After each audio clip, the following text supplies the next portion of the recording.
Bonjour à tous, il est temps de suivre l'actualité internationale sur Kivu Morning Post TV. Bienvenue à suivre ce numéro de ce 24 octobre 2025, c'est parti. Le coordonnateur du mouvement politico-militaire AS123, Corneille Nangaa, a démenti lors d'un point de presse à Goma le 23 octobre 2025 l'information selon laquelle l'AS123 serait en collaboration avec le Burundi.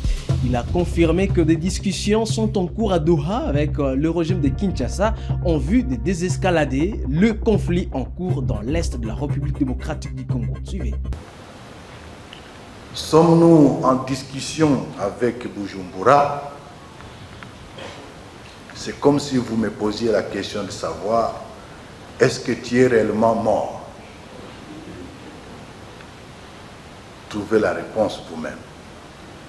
Nous sommes là. Nous ne sommes pas en discussion avec Bujumbura. Nous sommes plutôt en discussion avec le régime de Kinshasa. Le régime de Tshisekedi, qui hier disait que jamais, alors jamais il ne va négocier avec nous, mais par la force des choses, nous sommes quand même en discussion avec eux à Doha. Voilà ce qu'on peut dire sur ces points. Avant qu'on ne soit ici, nous avons fait l'objet de bombardements de Mont Sabinho jusqu'à là où nous sommes. Vrai, je confirme, M. Moustapha. Ceux qui ont une raison de se battront toujours, même si on utilise toutes les technologies du monde. Tant qu'il y a une raison, les gens se battront. C'est ce dont on parle en disant les causes profondes. Ce ne sont pas les bombardements qui peuvent anéantir la détermination de tout un peuple. Est-ce que sommes-nous victimes de Washington ou bien de Doha? Nous ne faisons pas partie du processus de Washington. Nous, on n'est pas signataires de Washington. Quand nous sommes à Doha, est-ce que devons-nous dire que nous sommes victimes? Nous sommes allés à Doha de bonne foi. Et nous pouvons aussi quitter si nous voyons que non, ça ne marche pas. Mais nous ne quittons pas parce que nous avons toujours cru à une solution politique à la crise qui est là. Les lions de Saramboué, ils sont là, debout, déterminés, engagés, je dirais, décidés à avancer. Et ils ont comme une mission divine de libérer le Congo.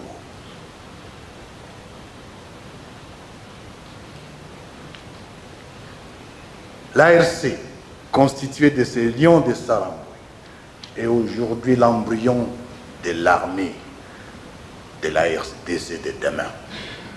Nous le répétons encore, ce ne sont pas les FARDC, ce n'est pas l'ARC qui va rentrer au FARDC. Ce sont les FARDC qui vont rejoindre la vraie armée, l'ARC. Et ça sera, comme ils le disent si bien, un triage au cas par cas, en enlevant tous les voleurs, tous les escrocs, cette chaîne de commandement pourrie qui ne sait pas faire la guerre, dont la mission première est toujours de replier stratégiquement. Nous avons la mission de créer la prochaine armée. Et cette prochaine armée est aujourd'hui en reconstitution à travers les lions de la Saramboué, à travers l'armée révolutionnaire congolaise, que dirige aujourd'hui la coordination, le coordonnateur militaire, le général Makega, avec ses hommes, avec ses commandements d'hommes disciplinés, engagés et déterminés. C'est ce qui forme l'Alliance Fleuve Congo AFCM 23 dans sa branche politique et dans sa branche militaire. Les armes que nous avons saisies ici, pourquoi vous voyez seulement ceux qu'on a saisis à Goma? Nous n'avons jamais eu de financement quelconque notre fournisseur en armes, ce sont les FARDC. Nous attaquons, nous récupérons des villes et nous reprenons les armes et nous nous organisons avec ces armes pour avancer. Faire la guerre, ça coûte cher. Mais comment on arrive quand même à continuer à faire la guerre? Parce que nous avons une raison, nous avons une cause, et notre cause est noble. De son côté, Bertrand Bissimois, coordonnateur adjoint de la 123, a révélé que le mouvement a adressé une correspondance à Doha dans laquelle il demande une évaluation du processus de paix. Selon Bissimois, la situation évolue plus sur le papier que sur terrain. Nous sommes partis à Doha, connaissant l'homme, sachant qu'avec lui, même si nous aboutissons à un accord, cet accord ne sera jamais respecté. Et notre démarche à Doha aujourd'hui est de démontrer à la communauté internationale que si nous avons pris les armes pour nous défendre, c'est parce que nous étions en face, et nous sommes encore en face, d'un régime qui n'entend pas raison. Vous savez, vous avez dit que nous avons signé un certain nombre d'actes, en commençant par le comité conjoint d'avril 2025, qui instaurait une cessation des hostilités en guise des festivités de Pentecôte. Le lendemain de la signature, les offensives gouvernementales se sont poursuivies. Jusqu'au jour où nous avons signé ce que nous avons appelé les déclarations de principe, qui prévoyaient deux activités, notamment la libération des prisonniers et les cessez-le-feu. Jusqu'à présent, il n'y a aucun prisonnier qui est libéré. Et là, je vais corriger.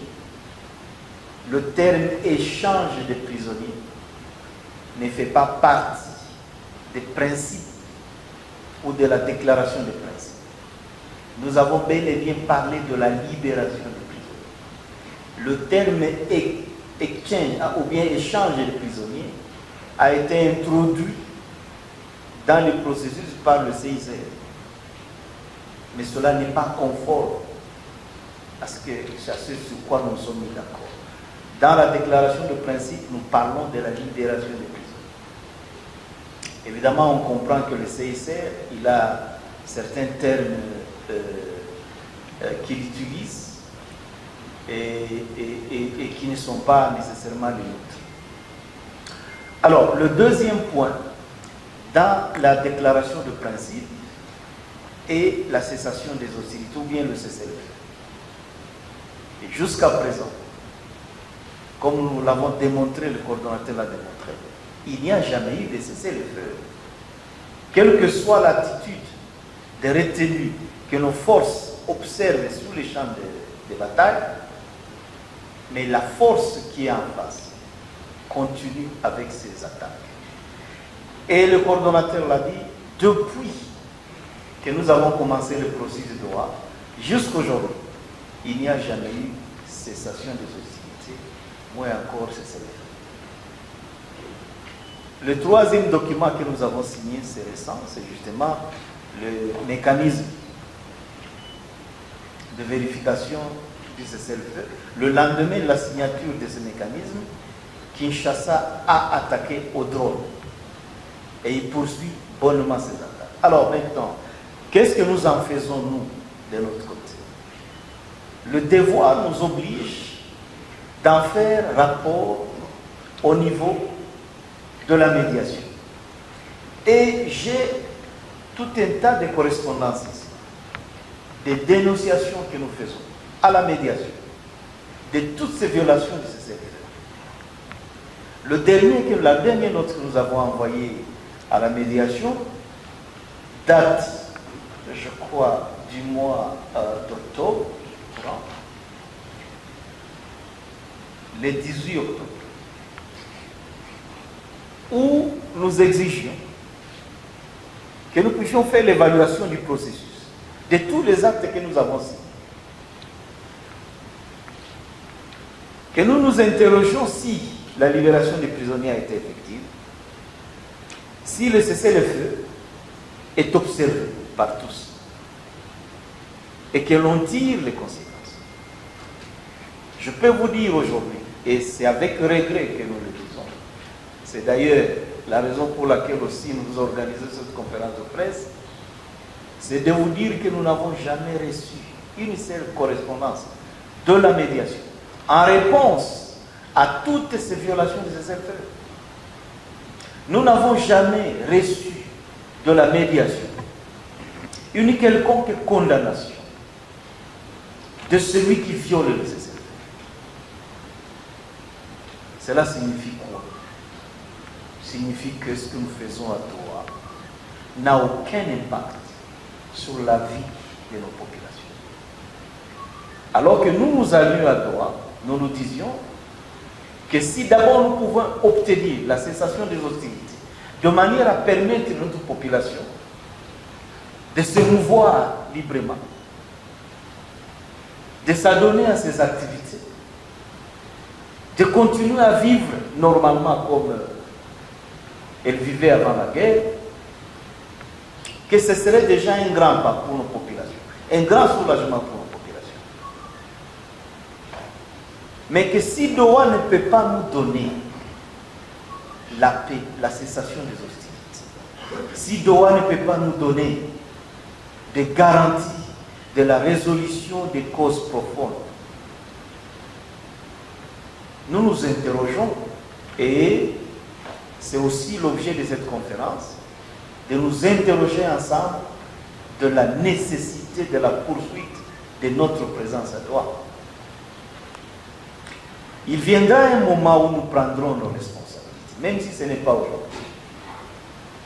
Cette conférence est également une sorte d'avertissement que nous envoyons aux uns et aux autres en leur disant, écoutez, nous ne sommes pas à Doha pour aller nous amuser, aller manger de la nourriture qatari, se promener dans les belles rues du Qatar, aller se bronzer à la plage, à la mer.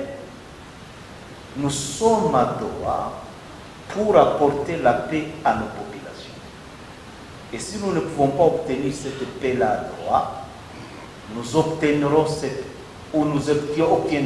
cette paix-là par les moyens que nous allons définir et que nous allons imposer sur le terrain, qui vont faire en sorte que la paix finalement revienne pour toutes nos populations. Et c'est ainsi que nous disons, et le coordonnateur l'a dit. Kinshasa poursuit ses offensives contre l'opposition, contre nos militaires. Malgré tout ce que nous disons, malgré tout ce que nous faisons, malgré tous les sacrifices que nous acceptons, que nous consentons, nous prendrons nos responsabilités à partir d'aujourd'hui. Nous répondrons coup sur coup, de telle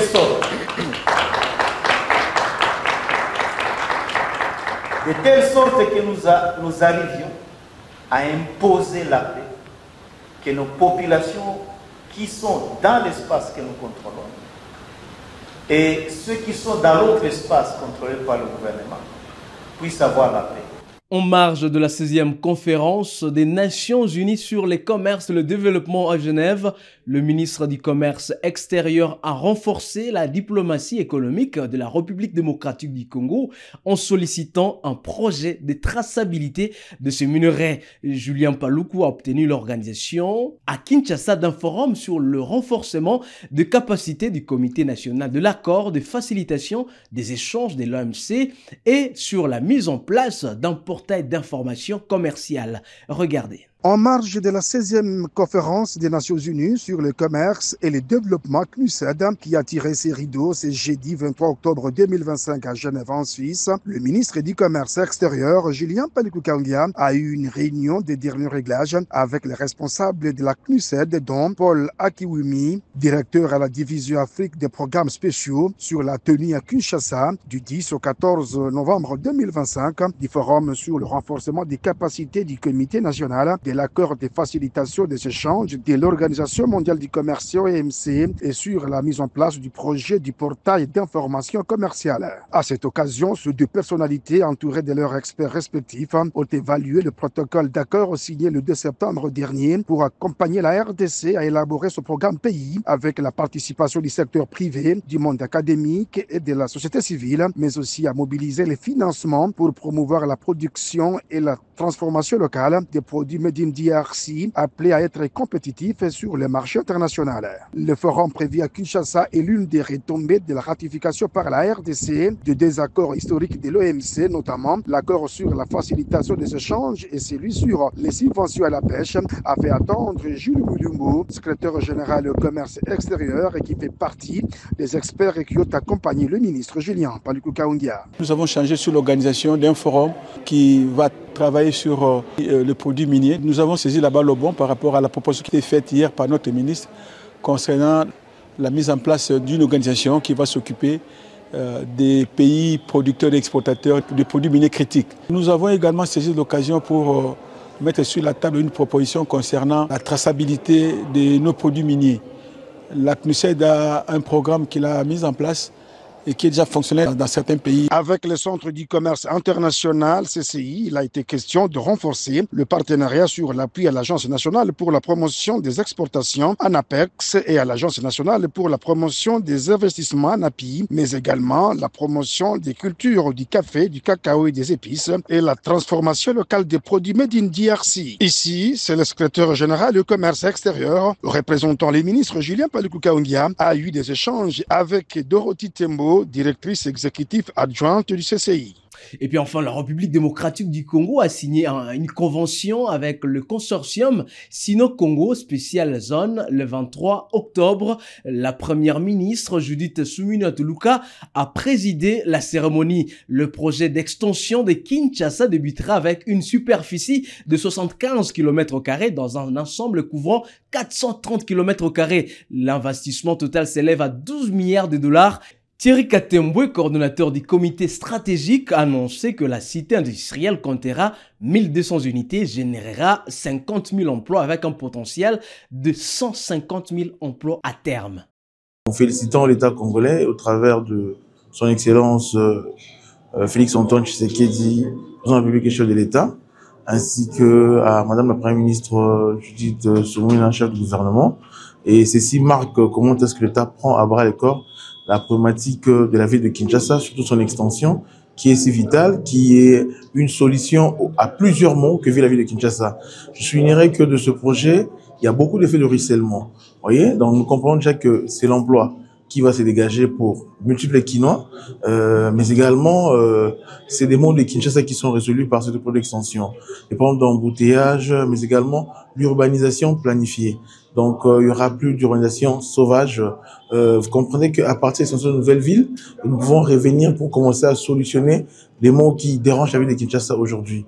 Alors, on peut que être très content et confiant parce que cette première phase qui marque le développement de la zone industrielle, vous comprenez que l'industrie, c'est l'industrie qui fait l'économie et qui fait le développement.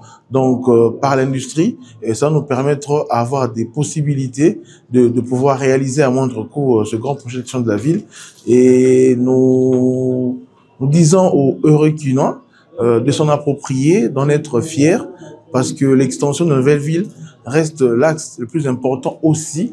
C'est aussi très bénéfique pour la ville parce que nous avons fixé ça en axe de notre programme. Ce qui est bien que l'État prenne ça après les corps et il y aura beaucoup d'effets de ruissellement, comme j'ai dit tantôt ici, l'emploi, l'urbanisation planifiée et voilà, ainsi que toutes les facettes de développement liées à ces projets. Et c'est tout pour la rubrique de l'actualité internationale sur Kivu Morning Post TV. Où que vous soyez, merci à vous de l'avoir suivi. Restez avec nous et je vous dis à très vite.